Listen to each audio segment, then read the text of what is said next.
భారత క్రికెట్ జట్టు ఒక వినూత్న పర్యటనకు సిద్ధమైంది. ఇప్పటివరకు ఎన్నడూ లేని విధంగా పొరుగు దేశం నేపాల్తో తలపడేందుకు టీమిండియా ఏ జట్టు అక్కడ అడుగుపెట్టబోతోంది. ఇటీవల సంవత్సరాల్లో ఆసియా దేశాల నుంచి క్రికెట్లో అడుగుపెట్టిన దేశాల్లో నేపాల్ మంచి ప్రదర్శన కనబరుస్తోంది. ఆటలో పురోగతి సాధించడం ద్వారా నేపాల్ జట్టు వరుసగా 2024తో పాటు 2026 టీ20 ప్రపంచ కప్కు అర్హత సాధించింది.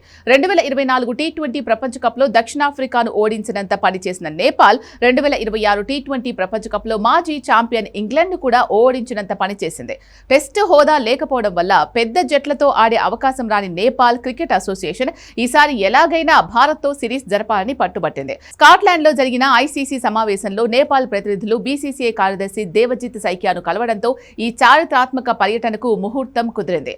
క్రికెట్ అసోసియేషన్ ఆఫ్ నేపాల్ అధికారికంగా ప్రకటించిన వివరాల ప్రకారం ఈ ఏడాది డిసెంబర్ నెలలో భారత ఏ జట్టు నేపాల్లో పర్యటించనుంది.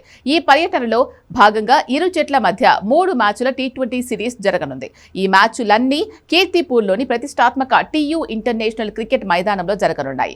ఈ సిరీస్ కోసం నేపాల్ అభిమానులు ఇప్పుడే పండుగ వాతావరణాన్ని తలపిస్తున్నారు.